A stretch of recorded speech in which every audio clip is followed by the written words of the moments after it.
Relaxation recall. What is it? This is what I mean by that.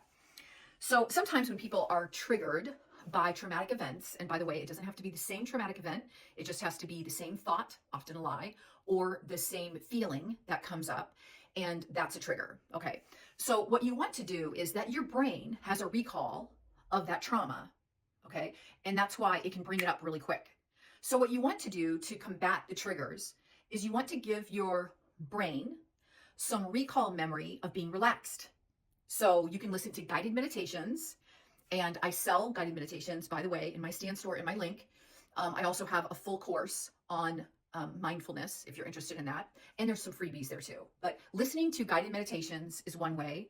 Doing some PMR, progressive muscle relaxation, where you squeeze the top of your head and you squeeze, and you relax all the way down to the tips of your toes.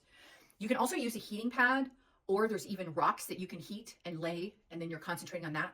You can concentrate on the heat of a shower. You can also concentrate on when you're in the tub or in the water and you're floating and you feel really relaxed. You can concentrate when you are snuggling with your mate and all of your weight is against your mate and you're like, I kind of feel that heaviness and I'm kind of leaning on him and I feel relaxed. And you want to give your brain those memories. And so you kind of make that a mindful moment, meaning you don't just let it go by, but I want you to experience it and take a breath and acknowledge it. And it's like, I'm going to soak that in for a minute. I'm going to soak that in, how that feels.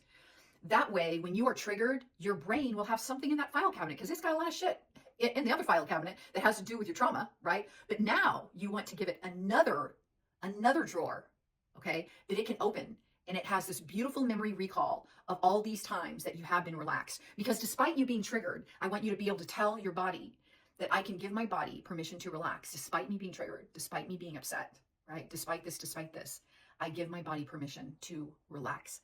And that's very good for your mental health and it's very good for your stress. If you like this, please continue to follow me and do all things from the bottom up, giving you real life tips from me, a real therapist. Have a great day.